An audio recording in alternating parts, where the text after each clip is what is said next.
Oh shit, the video's starting. Doom! The Dark Ages. Another game by the developers over at IDE, or is it Yo? That once again allows us to see what's going on inside that head of theirs. And oh god. See, now this new Doom game, at least to me, feels like its own game that can be respected while still maintaining the core DNA that makes a Doom game, well, a Doom game. That being a fast-paced shooter with its estrogen-filled combat, beautiful and intense worlds, along with somewhat thrilling music that drives the player through the game. But is it an improvement from, say, Doom Eternal? Well, just like my relationship with my cats, it's complicated. Since every Doom game varies substantially in how they play, it's going to be really up to personal preference, but I think that's great. It allows everyone to find a gameplay flow that they love. Just like it said, if you like to play as a foot soldier, play Doom 2016. A jet, play Doom Eternal. And a tank, then play Reinhardt properly, the Dark Ages. And I love this variety, because it means that I can launch any of the Doom games and have a different experience. And at the end of the day, as long as the games are fun, that's all that really matters. I mean, why else do we play games? Michael! Don't leave me here! Michael! Michael! But yeah, its goal here isn't to make another Doom Eternal, it's to make another unique Doom installment so that there's a Doom for everyone. But mainly people who can afford GPUs that can handle the ray tracing. But even besides that, I do have to say that this new Doom game is fucking awesome. Even without the agility that we had in Doom Eternal, you still feel super fast and beefy. With you simply landing doing AoE to anyone unlucky enough to stand in your way, it truly feels like you are the semi-truck plowing through enemies like how I plowed my Yeah, they got rid of the dash, but the ability to shield charge your enemies and block the shots is an excellent replacement to help make the game feel fresher than the body in my basement. And that along with these beautiful worlds, which I didn't even think could get more batshit crazy, but it was still able to break the comprehension of mortal man. And then you have the story in the forefront, which I love. Just the way people talk about the Doomslayer and react to him really drives in that power fantasy that id loves to give the player. They just love to make you feel like the most badass thing that is possible. I mean, how could you not feel like the coolest kid on the block when the game plays like this?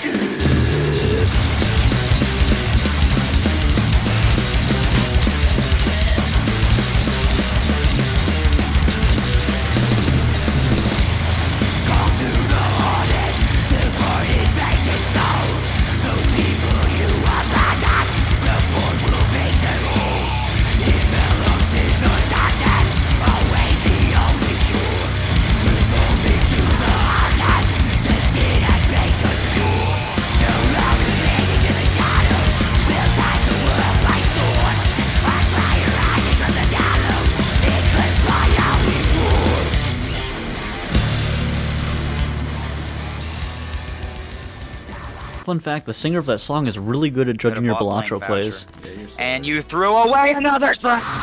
So with the Doom gameplay formula being one that is ever changing with every installment, the game plays a lot differently than say Doom Eternal, which I'd like to say is a really respectable feat that it always tries to overcome. It's not easy redesigning how your game plays. Hell, I struggle to come up with new jokes for these videos. And you're telling me these guys come up with all new mechanics and methods for every Doom? See, you constantly have to worry about making a change that strafes too far from the Doom formula. And even then, these changes are bound to make some people upset, as I found out in my comments. See, now in the previous games, it was about using the map's verticality and the different levels of elevation along with the jump pads and monkey bars to outmaneuver your enemy. In this game, however, the goal isn't to outmaneuver the enemy, it's to plow right through them. But what really allows for this plowing is the shield, because this bad boy is what really changes how this game plays. I mean, this thing can do anything. It can saw, it can be thrown, it can be used to block attacks, it can be used to attack, and can even Solve this boat in half! See, in the previous Doom games, in order to not die, you would rely on constantly moving so as to dodge incoming attacks. In this game, however, while moving to dodge attacks is definitely viable, what you will primarily be doing is moving towards attacks so as to parry them. Specifically the green ones, because you parry those sweet bastards, and besides a satisfying sound effect, you'll do some nice damage to your enemy. What kind of damage is up to you? Do you like swordplay or gunning them down? But seriously, the shield with its ability to block attacks, be thrown, and used to charge the enemy is an excellent alternative to the mechanics of Doom Eternal. I just found it so fun to run through the battlefield while constantly using my shield in numerous different ways. It just felt so refreshing and I loved it so much. It also helps that my personal favorite gun in all of Doom, that being the beautiful double barrel shotgun, is so much beefier in this game. Speaking of guns, you can tell that id had a blast designing these weapons to the medieval aesthetic. They just all look so awesome. My favorite being the two skull crushing weapons where you're literally shooting skull fragments at enemies, which is just such a metal sentence I never thought I'd say. Although I also never expected to see a clip of Darth Vader asking Hatsune Miku about mommy ASMR, so take it as you will. I will say that I do have some complaints. I don't know if it was just me, but my brain would constantly get confused by by the guns in the weapon wheel on which one was which. Mainly the skull weapons and the one that shoots a wrecking ball, as when you're trying to quickly look at them, it can be hard to tell. It doesn't help either that they're all gray as opposed to the nice colors as the one in Doom Eternal. I just had a lot of times where I'm trying to quickly select a weapon and get lost as to which one is which. Another thing is I didn't feel very incentivized to use all the guns. Like, I love using all the weapons in Doom Eternal, but in this game I feel like I can just pick 2 to 3 of the game's 13 weapons, Jesus Christ, and then be done with it. And it just sucks. Like, I want to use all these weapons. I mean, look at how fucking cool they all are. But besides that, I really enjoyed the gunplay in Doom the Dark Ages. It is, however, only one way of killing demons in this game, because it decided to add a couple new ways to fight the war against hell. Starting with the mech, these 30-story tall machines really help sell the idea just how big these battlefields are. To you, some of these areas would be a whole level, meanwhile to the mech, the refrigerator's distance from the couch away. Now these segments with the mechs just have you do a lot of punching and dodging with occasional breaks to use the giant machine guns that shoot bullets the size of semi-trucks, and they're okay, but I wasn't particularly excited or impressed by them. The main complaint I have about these mech sequences is that everything moves a little too fast. Like, you still do feel somewhat big and weighty, but the speed at which you and enemies punch and run just breaks the illusion of how big you are. Like an example, if I do a punch motion right now, I can quickly stop my arm because it weighs about 8 to 10 pounds. Now if we move the giant mech's arm, we now have to find a way to stop the motion of tens of thousands of tons of pounds, which is so much that it needs 3 ofs to describe. Now I'd like to clarify that I'm not saying this has to be Microsoft Flight Simulator's level of realism. I'm a single man fighting against the armies of hell. Realism was thrown out a long time ago along with the kids. But the thing is, in games like this, it's not about being realistic, but creating the illusion of realism, so that way the world in the game reacts the same to the world in real life, so your brain doesn't go, now why am I saying all this? Well, using the mech doesn't feel like I'm controlling the body that weighs more than the building I'm writing this in. It feels like I'm using the body of a scrawny YouTuber who thinks he's good at writing scripts. Damn, I guess I'll just get in here then. Now it knows this, because in certain parts where you see the giant mechs fight, they do move pretty slow so as to communicate their size and weight to your cute little brain. So why didn't they make the mechs move as slow when you control them? Well, I'm guessing they found that it got too annoying to move that slow, especially in Doom, which is all about moving super fast. But I still think they could have made everything move at least a little slower, because it really doesn't feel like I'm punching a giant demon with the force of the Empire State Building. Now overall, I did still find these segments somewhat fun to play, and I don't hate them, I just think they could have been better. Because you know how cool it is to see those fighting scenes and then become the one doing the fighting? Now onto the dragon segments, which I don't actually have much to say about them. Here's the paragraphs in the script to prove it. They're cool, I guess. They have the same effect as the mech parts where they show how massive these battles are, but there isn't much variety to the gameplay, and I didn't find them that interesting or exciting. I understand they wanted to add more variety, but sometimes adding more can end up making the game less, if that makes any sense.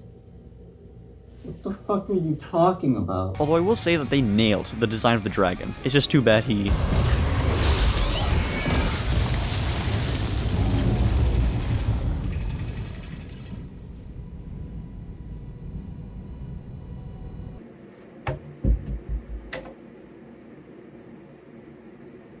But what is the combat in Doom without the thing that made the latest Doom so iconic with the music?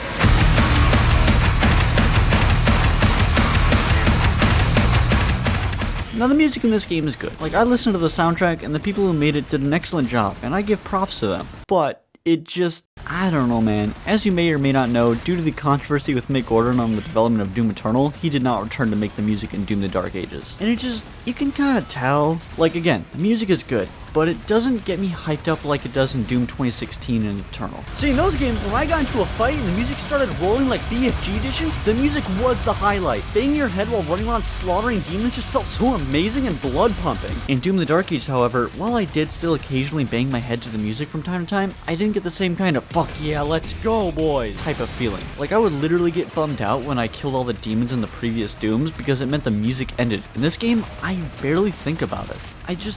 I miss you, Mick. Call me back. But hey, even if your ears won't be tickled by this game, your eyes sure will be.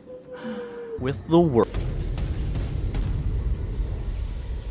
So the world of Doom TDA standing for the Dark Ages, is pretty cool. Cool standing for Coal Omens Oscillate Loudly, in that they completely changed the way they designed these maps in the game. In the Dooms before it, levels were very dense and more narrow, with lots of platforms, pickups, and a multitude of ways to traverse them. In Doom the Dark Ages, however, the maps are way more open and flat, less jumping and more straight up running. Now to me, the map design along with how it places the enemies really helps sell the idea that this isn't just an invasion where you're the only one that can fight back. This is a war with multiple fronts and thousands of other people trying to push back the enemy. The only difference being that while they need whole battalions to hold off the enemy, all you need is your trusty weaponry and Which, say it with me, really? How powerful you are. Yes, that's correct, class. Can I go to the bathroom? Now, the size of these arenas wasn't just to fit the movement it intended, but it was also to allow them to fit way more enemies in front of you, and it really does feel like you're just fighting a straight-up army. Like, this is the closest I think we've gotten to feeling like a lore-accurate Doomslayer. Now, with these larger maps, it also allows it to play a lot more with the spectacle. I mean, they already loved to play with it in the previous games, but they had a blast with it in Doom the Dark Ages. I caught myself so many times being so enthralled with the spectacle of these maps that I forgot I had a script to write.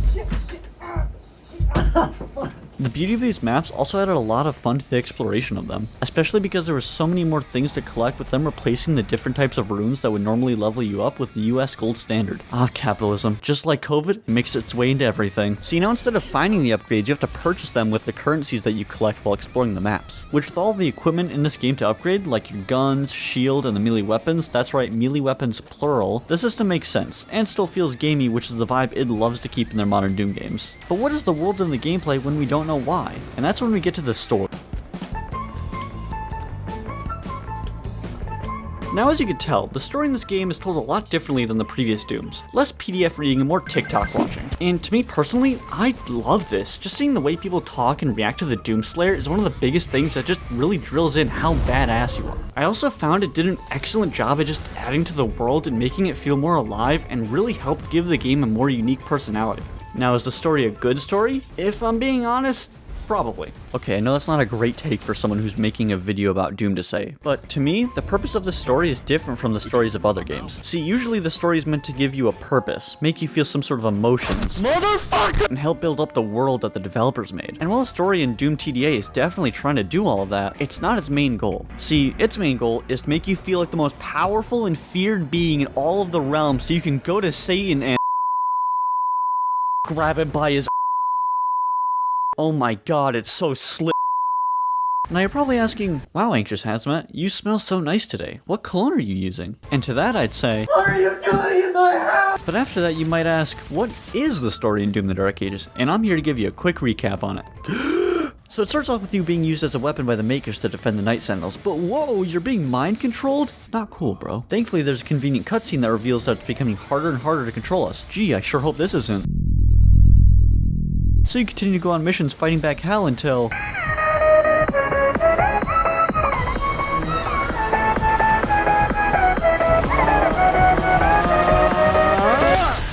Fuck! Shit! Oh, that was awful. Oh. Wait. They didn't notice. Okay, just take your time. Maybe I can get out of here. Take it slow. Oh shit. Okay. Hey. Listen, okay, I know this looks awkward. Alright. I was just going out for a snack, alright? Just some Hershey's, you know, maybe A ribeye steak. Something. Okay, listen. I know you don't want to turn that back on. Please, I'm begging. Please, anything but that.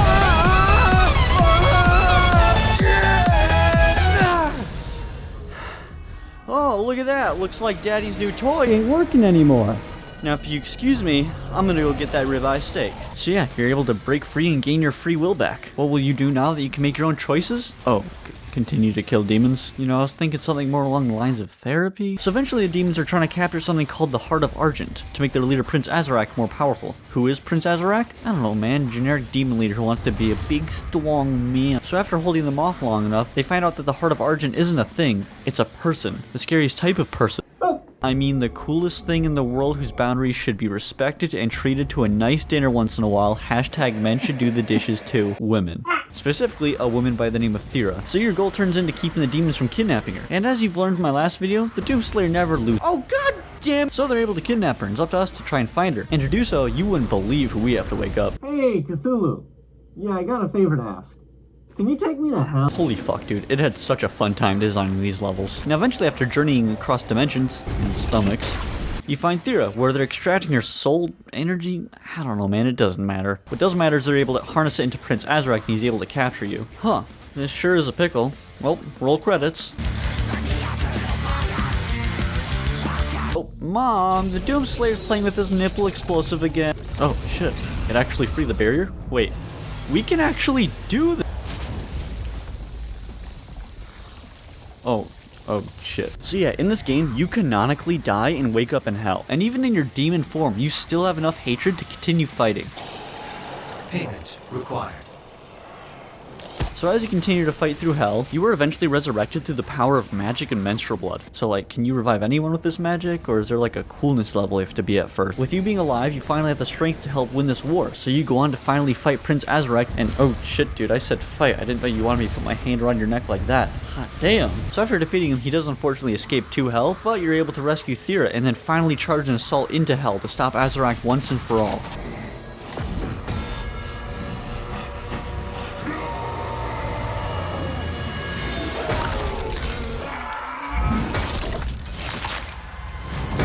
And with his death, you win the battle. And for the people of Argent-Denor, the war ends here. But for the Doomslayer, we are left with him going back to hell, for his fight is eternal. Oh, he did it, he said the thing! So, Doom the Dark Ages, a Doom game that I personally think is another excellent addition to the franchise. With its amazing world design, super fun gameplay that is unique but still very Doom, a decent story that's sole purpose is to drill in the fact that you were the coolest kid on the playground and don't you ever think otherwise, King. Or Queen. And it's okay music. Miss you, Nick Gordon. It all comes together to give us Doom the Dark Ages, a game we knew about since 2023 when during the process of Microsoft buying Bethesda, a lawyer accidentally leaked Doom the Dark Ages, or as it was dubbed at the time, Doom Year Zero. God, I'm so glad they changed that name. Along with other games that thus far have been pretty true. So if we could get Microsoft to buy Bethesda again, that would be great. So yeah, if you liked the previous Dooms and don't mind the change of pace, then I would say you'll have a blast with this game. Assuming your computer can run it. I know a lot of people are annoyed with the removal of the glory kills, and while I still miss them too, with the sheer number of enemies that you fight in this game, I can understand its removal. But with that, I want to thank you so much for watching and all the support I've been getting lately, and I hope this video at least got you a single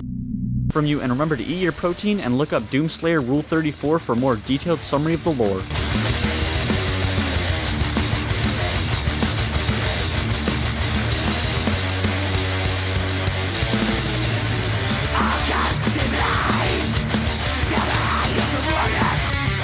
I can't see light. I see your